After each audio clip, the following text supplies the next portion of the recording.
The Romans also built the first proper towns in Britain, which were usually planned on a rigid grid system of straight lines and right angles. Here in the heart of Hampshire, surrounded by a wall, lies a hidden Roman town. Inside the wall was the once thriving Roman town of Silchester, that was the capital of the surrounding area. Under the earth, archaeologists have revealed the foundations of a complete Roman town.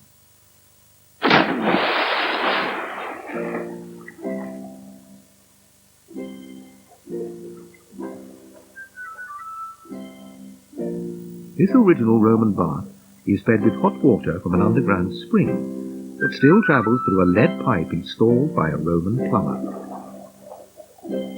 The bathhouse was a place where people could meet and talk, as well as swim and get clean. It was the centrepiece of a large Roman town known today as the city of Bath.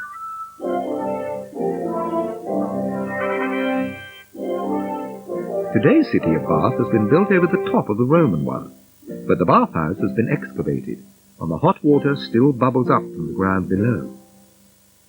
In their towns and cities, the Romans built theatres for entertainment. At Dorchester, in Dorset, the theatre is oval and was called an amphitheatre. When it was built, it would have held as many as 9,000 people, sitting on wooden seats built into the earth bank.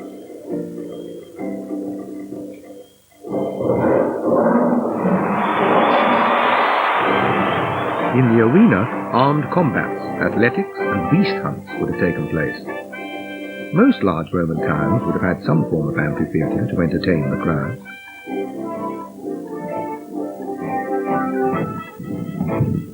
Modern building sites continue to reveal the Roman past and the importance that London held in the empire. Fragments of the wall that once surrounded the city can still be seen. This section is near the Tower of London.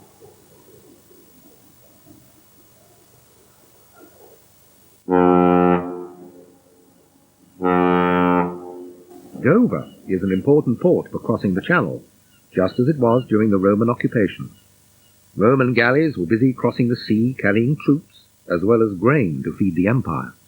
Still standing inside Dover Castle is a Roman pharos, or lighthouse, which at night guided ships into harbour with a fire on the top.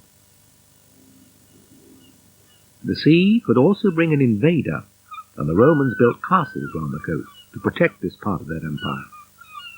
At Porchester Castle in Sussex, the gatehouse and castle walls were built by the Romans, but the larger castle inside was added over 1,000 years later. At Burgh Castle in Norfolk, bricks were used as well as stone, but the design with small turrets in the walls is similar. The fort once stood on the edge of a river, which over 2,000 years has gradually changed its course. Further up the east coast at South Shields on the River Tyne, there is another fort, which was one of the furthest north in Roman Britain, Arbia Fort.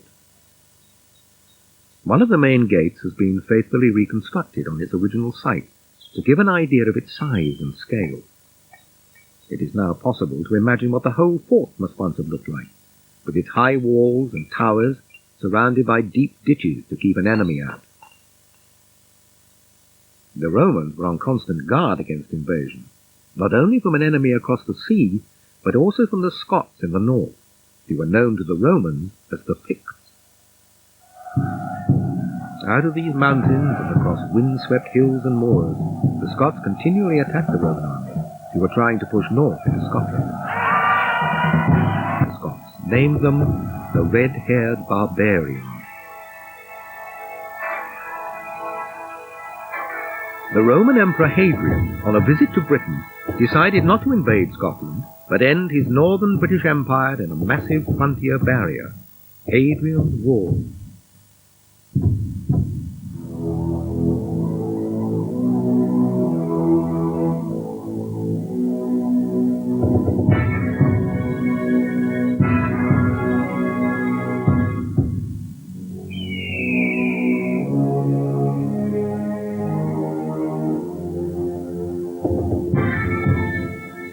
Hadrian's Wall is 73 miles long and crosses Britain from the east coast near Newcastle to Carlisle on the west. It crosses hills, valleys and mountains. When it was built, It was 5 meters high and about 3 meters wide. It had fortified gateways and a castle tower every mile. Hadrian's Wall remains the most impressive surviving Roman landmark in the country. At the height of the occupation, nearly 10,000 Roman soldiers were stationed along the wall.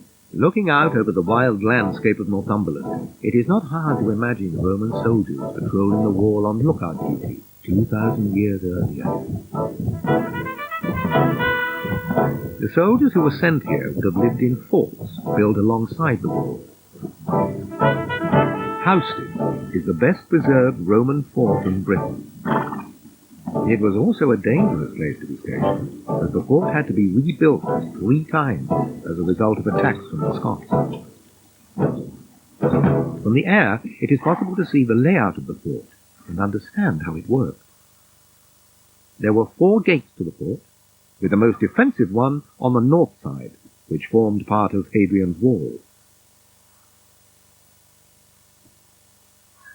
There was a road which ran the length of the wall to the south, and ran through the fort using the west and east gates.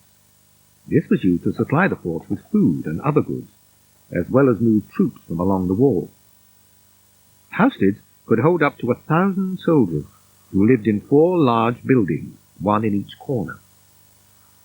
Large storehouses would contain everything needed to survive, and had underfloor heating to keep the grain dry.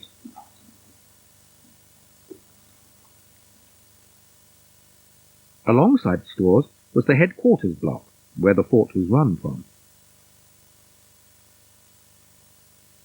There was also a hospital, where wounded soldiers could be cared for.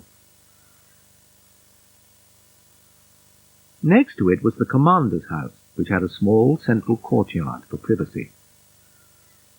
Fresh water for the fort was held in a tank by the south wall, but also fed the latrines. In the winter it must have been bitterly cold. The nearest large Roman town was miles away, and there was the constant threat of attack from the Scots, and the distinct possibility of being killed. In the year 383, Housestead's fort was finally overwhelmed, and its Roman defenders slaughtered by the Scots. By now, the whole Roman Empire itself was beginning to crumble, and the legions were being recalled to defend it. 400 years after they arrived in Britain, the Romans began to leave. When all the Romans had finally gone, the British no longer had the protection of the Roman army, and had to protect themselves against the next wave of invaders who were gathering across the sea, the Saxons.